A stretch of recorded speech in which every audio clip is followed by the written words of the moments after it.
கட்டுக்கடங்காமல் அதிகரித்து வரும் இஸ்ரேல் ராணுவ இழப்புகள். 40 நாட்களில் 100 பேர் கொல்லப்பட்டு 1000 பேர் காயமடைந்ததாக தகவல். ஒரே வாரத்தில் 321 பேர் படுகாயம். கடும் அழிவை நோக்கி இஸ்ரேல் படைகள். இஸ்ரேல் ராணுவத்தில் ஒரே வாரத்தில் 321 பேர் காயமடைந்துள்ளதாகவும் கடந்த ஓராண்டில் 22,000 இஸ்ரேல் ஆக்கிரமிப்பு படையினர் காயமடைந்துள்ளதாகவும் தகவல்கள் வெளியாகியுள்ளன. காயமடைந்தவர்கள் சபத், ஹைஃபா உள்ளிட்ட பல நகரங்களில் உள்ள மருத்துவமனைகளில் அனுமதிக்கப்பட்டுள்ளனர்.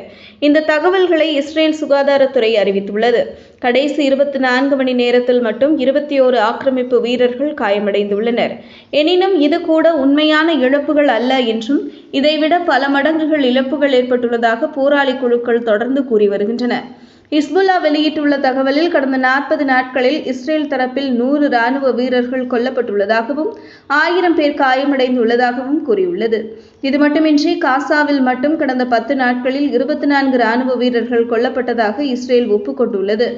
முன்னதாக இஸ்ரேலின் போர் இழப்புகள் குறித்து கருத்து தெரிவித்த அந்நாட்டு முன்னாள் ராணுவ மேஜர் ஜெனரல் நோஅம் திபோன் இஸ்ரேலின் ஒரு முழு ராணுவ டிவிஷனை அழிக்கப்பட்டுள்ளதாக கூறியுள்ளார்.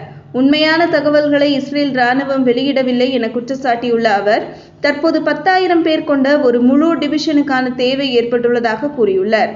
இதன் மூலம் சுமார் 10,000 இஸ்ரேல் வீரர்கள் கொல்லப்பட்டிருக்கலாம் என மறைமுகமாக சுட்டிக்காட்டியுள்ளார்.